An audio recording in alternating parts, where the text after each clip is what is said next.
Bonjour et bienvenue sur la chaîne RS Nutrition, la chaîne où on parle de régime et de sport.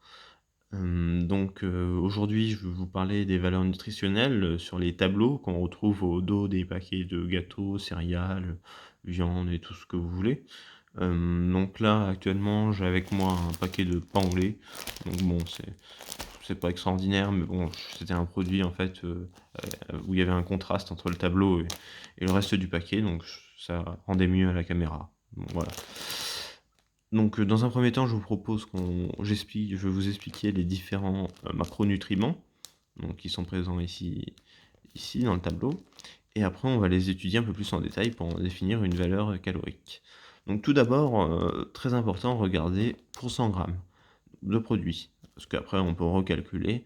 Ça, c'est une portion qui vous est proposée. Et dans l'idée, je trouve pas forcément ça très pertinent de s'arrêter sur une portion proposée, car chacun est libre de manger la dose de produit qu'il désire. Donc bon, on regarde pour 100 grammes, c'est plus simple. Et après, bon, bah, il y aura des petits calculs mathématiques, mais pas plus durs que le produit en croix et l'addition. Donc voilà. Bon, on revient sur ce tableau. Matière grasse, premier macronutriment, appelé plus généralement lipide. Donc c'est ce qui constitue un dixième du produit. Et donc il faut savoir déjà que c'est essentiel pour la santé, pour le maintien de vos fonctions vitales. C'est pas parce que c'est des matières grasses qu'il faut les couper définitivement. Également, il faut savoir que il n'y a pas que les acides gras saturés comme présenté ici, il y a beaucoup plus de lipides, de sous-catégories de lipides que, que ce qui est présenté ici. Ici, on va vous présenter en fait les mauvaises graisses, les mauvais aspects du produit. Donc, il faut savoir qu'il y a des acides gras polis et monoinsaturés qui, eux, sont bien meilleurs pour la santé. Et vous pouvez retrouver, par exemple, sur une bouteille d'huile d'olive, si vous avez chez vous, si vous avez un petit tableau comme ça, les bouteilles d'huile d'olive, c'est marqué dessus. Donc bon, là, si on analyse très rapidement, en fait, l'idée de raisonnement, c'est de se dire, bah, j'ai que 4,6 grammes ici pour 13 grammes. Donc finalement, il y a à peu près un tiers de mauvaise graisse. Donc finalement, j'ai presque pas mal de chances d'avoir de bonnes graisses dans ce produit. Donc après, voilà. C'est pas un bon produit, je le répète, mais vous avez potentiellement des chances d'avoir des bonnes graisses. Juste en dessous, on a les glucides et les sucres. Donc on va commencer par expliquer les sucres. Les sucres, bah, comme son nom l'indique, c'est des sucres, ça va être une énergie qui va être disponible instantanément. Les sucres rapides. Ça veut dire que si vous avez un effort physique à faire dans les 10 minutes qui suivent, manger un petit peu de sucre peut vous aider. Je n'ai pas dit que c'était recommandé, mais ça peut vous aider. Ça vous donnera un surplus d'énergie. Les glucides, c'est une énergie lente qui viendra donc euh, à s'accumuler plus lentement dans le sang et qui vous donnera de l'énergie plus tard dans la journée. Donc je prends un exemple, personnellement je fais du sport vers 18h le soir, 18h30, je mange mes glucides plutôt vers midi. Comme ça j'ai l'énergie qui sera disponible à 18h, le temps qu'elle soit accumulée par mon corps et digérée et prête à être disponible au moment où j'en ai besoin. Juste en dessous on retrouve les fibres. Donc les fibres alimentaires qui servent à la satiété entre deux repas pour éviter le grignotage et qui servent également au maintien de la flore intestinale. Donc bon, sur les fibres, pas grand chose à dire, à part que c'est peu calorique, mais ça on y reviendra après. Les protéines essentielles pour le maintien de la masse musculaire et le développement de la masse musculaire. Donc bon, là il n'y en a pas énormément, mais c'est plutôt pas mal hein, pour du pain de mie, hein, on va pas, enfin pour un pain au lait, on va pas chipoter. C'est plutôt pas mal. Ensuite, on a les sels, donc 1,1 g, ce qui est un peu élevé quand même. Il faut savoir qu'en moyenne, il faudrait consommer 5 à 7 grammes de sel par jour. Bon, bah là, vous avez déjà 1 gramme pour 100 grammes de produit. Donc, bon, c'est sûr que si on compare comme ça, c'est pas beaucoup. Mais bon, pour un vulgaire pain en lait, je trouve que ça fait déjà pas mal. Donc, maintenant, je vais vous présenter les valeurs caloriques, en fait, de chaque macronutriment. Ne soyez pas étonnés si vous ne voyez pas le sel, parce qu'en fait, le sel a une valeur calorique nulle. C'est-à-dire que potentiellement, vous pouvez manger 1 kg de sel, ce sera égal à 0 calories. Bon, après, ça va vous faire grossir d'une autre façon, parce que bon, sinon, ferait un régime, on mangerait que du sel et puis on serait entre guillemets «plus maigre», mais bon, malheureusement ça se passe pas du tout comme ça. Heu, mais bon, ça c'est pas le sujet de la vidéo. Voilà, juste pour titre informatif, le sel n'a pas de calories. Et sinon, après, on va essayer de retomber sur nos 365 calories, en faisant des petites opérations avec les macronutriments. Donc pour ça, on va passer à une feuille que j'ai déjà rédigée, comme ça on gagne du temps. Donc là, j'ai fait un résumé très rapide du produit. 13 grammes de graisse, 55 grammes de glucides, fibres 1,4 g et 9,3 grammes de protéines.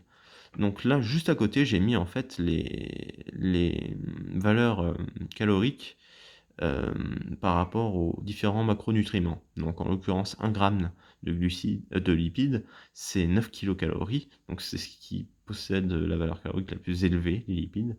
Donc par exemple, je pense à l'huile qui est composée à 100% de matière grasse, 100% de lipides.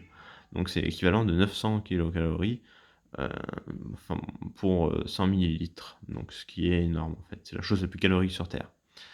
Ensuite, juste en dessous, on a donc les glucides, 4 kilocalories pour 1 gramme. Donc bon, bah, c'est 2,25 fois moins. Ça reste correct. Après, voilà, c'est pas.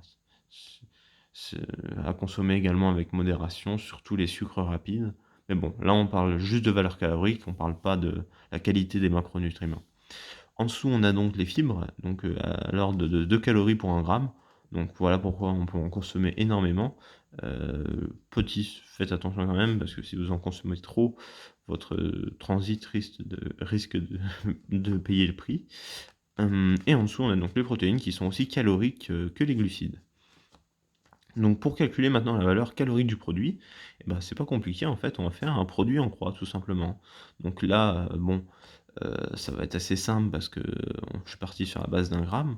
Donc on va faire 13 fois 9 divisé par 1. Le divisé par 1 n'est pas pertinent, donc on va directement le supprimer pour simplifier l'opération. Donc faites attention si vous avez une calculatrice à bien mettre les parenthèses pour avoir la bonne valeur calorique du produit et pas en avoir une un peu fausse. Donc là, on va multiplier tout simplement nos 13 grammes par notre nombre de calories. Donc là, en l'occurrence, 9. Ensuite, on va faire la même chose pour les glucides, 55 fois 4. La même chose pour les fibres, 1,4 fois 2. Et la même chose pour les protéines, 9,3 fois 4. Et si vous rentrez tout ça dans votre calculatrice et que vous calculez, vous obtenez 377 kilocalories. Donc bon, là vous allez me dire, il y a un petit delta, il y a 12 calories de delta par rapport à mon calcul et à ce qui est marqué sur le paquet. Mais bon, sachez que sur les paquets comme ça, c'est généralement des approximations. Là vous voyez les 13 grammes de matière grasse, ça tombe rarement pile, hein.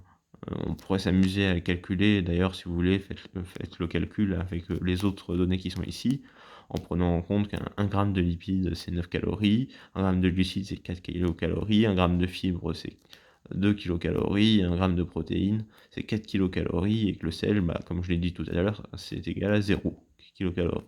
Faites-le et regardez si on tombe à peu près sur 128, hein, on doit y avoir un delta peut-être de 5 ou 10 calories. Donc ça vient des approximations en fait du fabricant. Peut-être qu'en fait finalement ici c'est plutôt 12,8 grammes, ici 54,5, des choses comme ça, et que pour se simplifier la vie, ils ont augmenté directement à 55 grammes. Donc voilà.